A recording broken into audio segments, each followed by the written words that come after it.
All right. We're back again, loners. Back again, coming at you. Episode number 102. Roll that intro.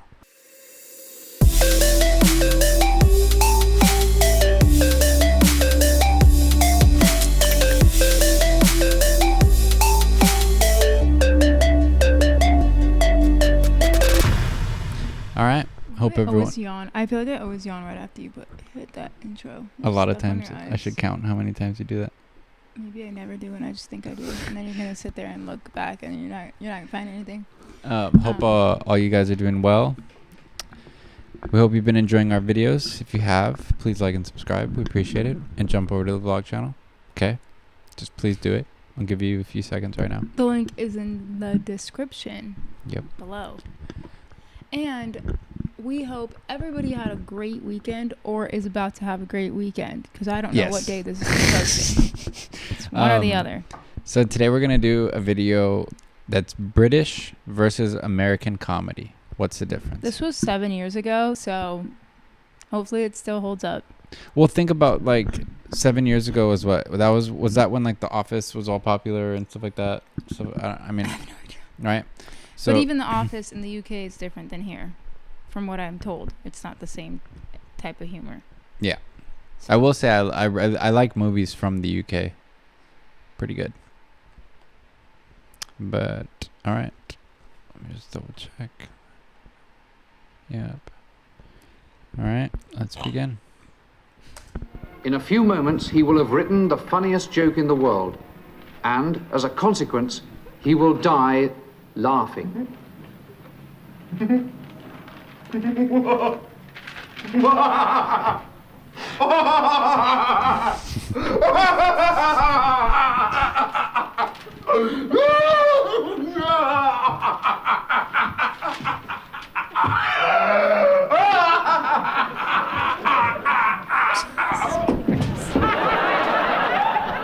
First off, I think it's wrong to say either style of comedy is better. I find it kind of annoying when people say British comedy is always smarter or wittier. Have you seen Arrested Development or true. 21 Jump Street or even a SpongeBob episode? Be careful, Patrick. Honestly. Being an artist is a heavy responsibility. Each work of art is like a child and must be treated as such. Come on! I was just gonna draw a cartoon. Okay, why didn't you say so?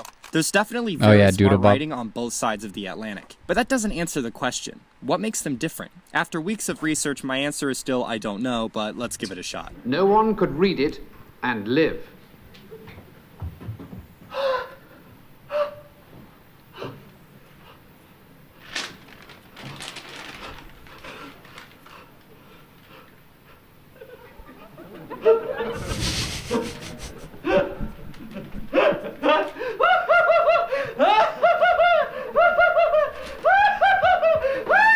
How old is that video?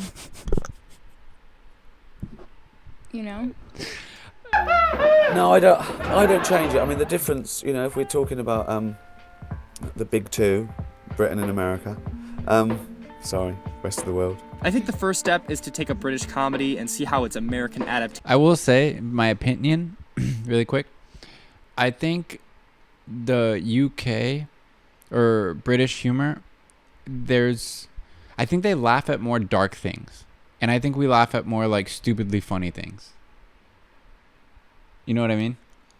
Yeah. Like I feel like a lot of their comedy, it goes off of like very dark, or it goes like very like you wouldn't expect it to go that far, that type of thing. And we have some Yeah. stuff like that, but I think that they do that a lot. Yeah. I mean, I agree. Yeah. But that video they keep playing is not dark. I'm just saying in general. Like he's a good example. Ricky Gervais, he does shit that like he'll try to just go like beyond what you would think. Yeah. Like, to I go also like feel like Ricky Gervais is like the face of what you, picture British at least comedy. we do in America. Yeah. If you think of British humor, comedy, you yeah. think of him. I do too, yeah. And especially like An Idiot Abroad and all that. That shit was so Yeah. funny. changed. What's the difference between David Brent and Michael Scott? By season 2, the US Office begins its movement away from the UK original. We even see a subtle cinematic change by brightening the lights in the office. While originally just a way to differentiate it from the UK version, the added brightness seems to serve as a nice metaphor for the adaptation as a whole. But the big difference is that Americans are more optimistic.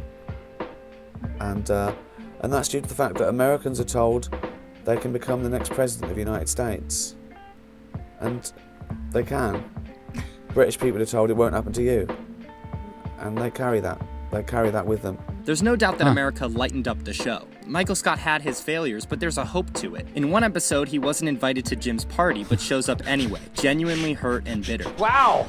Who opened the morgue for this thing? He picks a duet song and no one will sing it with him. Reluctantly, Jim joins in, giving Michael a big cheesy smile and an overall happy ending to the episode. But when David Brent performs, it's still funny, but a different kind of funny. Nobody pities him or cheers him on. They all just watch in embarrassment. I will say, I feel like British humor is way more shameless. Like, You know what's funny? they is get Shameless. off on shaming people. I know that was a British show. Yeah, I didn't realize that until. Yeah. So if you've seen the show Shameless too, I watched the American one first. I didn't even know there was a UK one. I knew before today, but I didn't know till like I had already watched the American version. And I love that show. So I get so they're pretty much saying that the American one ends sometimes more with like a happier feeling. Yeah, like it might like insult someone, or someone might be like the butt of a joke, but then like it comes around and then it ends more wholesome. Yeah. Whereas they it just let it seems go. like here they're just like, yeah, you suck, and then they just let you. And that's how it ends. Yeah. Which is funny, but I do agree. Like, they're Americans like a happy ending at the end of things. They don't like to end on a bad, like a sour note. No. Yeah.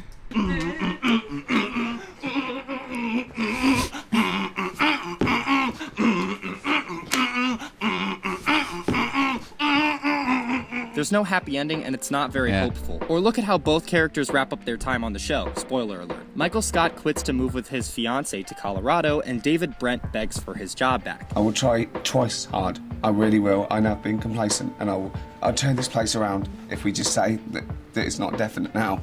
Of course, this doesn't include the Christmas special, which was a lot happier. Put it this way, the American comic hero, like John Belushi or someone like that, you know that scene in Animal House where there's a fellow playing folk music on a guitar, and John Belushi picks up the guitar and destroys it, and the cinema loved it because he just smashes it and then waggles his eyebrows at the camera. Everyone says, God, he's so great. Well, a British comedian would want to play the folk singer. We want to play the failure. Get her engine started and leave her purring and I roll on by, free love on. So maybe the difference is the optimistic American dream versus the dark British reality? At least that's what many people think about it. Europe is just basically a gene pool of people whose ancestors said, I don't think I can risk. No, I can't risk it. America is a gene pool of people say, let's risk it. Yeah, let's try it. But I think that answer is too I also think we're a little more delusional here. Yeah. easy, because you have to. No, it's fine. But yeah. And I think that's good and bad. Yeah. I agree. It's kind of like you need the hope you need for some something. type of hope just to keep going. Yeah. Where I maybe like British humor is more like Just it is what it is. like they've already accepted their fate in a way. Yeah, I can see that. Ignore the fact that Americans love the failures, like Shaun from Shaun of the Dead, and love plenty of him. modern American sitcoms feature losers who never get their redemption.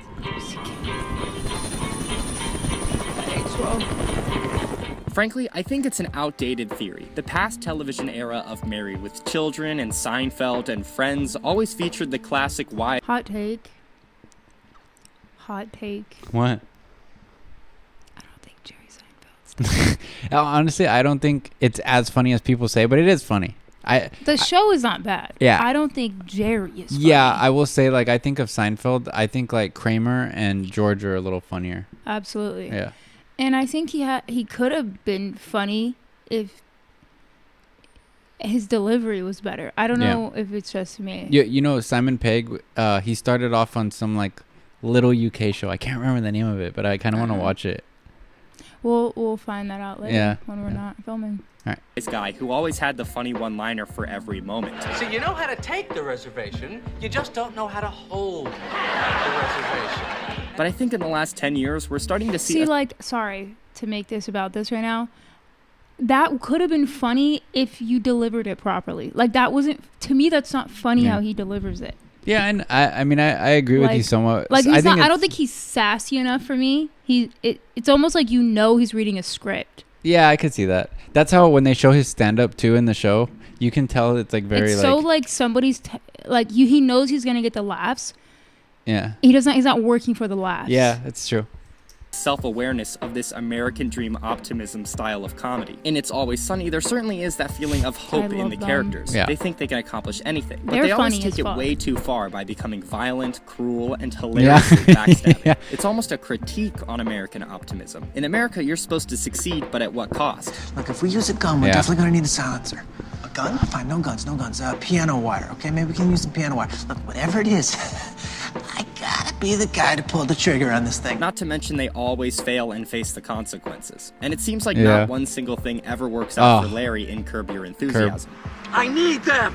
Step out of the car, please. Oh, come on, are you serious? And an episode of Louie ends with his date running into a helicopter to escape him. It doesn't get more pathetic than that. So maybe some American comedy pokes fun at the hope and lighthearted nature of past sitcoms. Or maybe American comedy is even shifting towards that British cynicism. Or maybe we'll always hold that American optimism in our hearts. And even in the millennial generation, where the American dream seems to do nothing but screw us over, it'll always be ingrained in our culture and mindset to shrug it off and keep on trying. I'm not going to take no for an answer because I just refuse to do that because I'm a winner. And winners, we don't listen to words like no or don't or stop.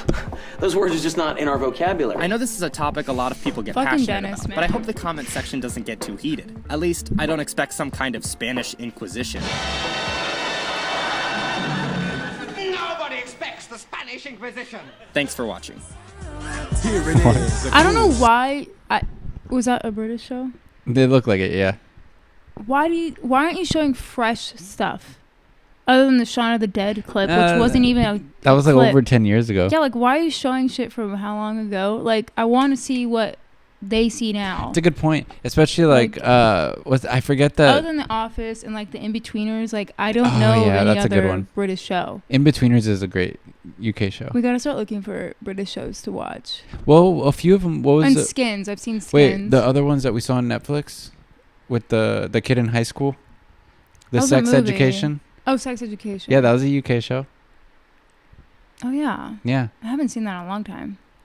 But that's like a teenage show, kind of young adult. I guess. I want to Yeah. watch something that's like the equivalent of like The Office or something.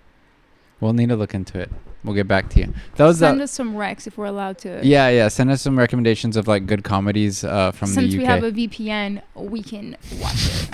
Just saying. We can watch it either way.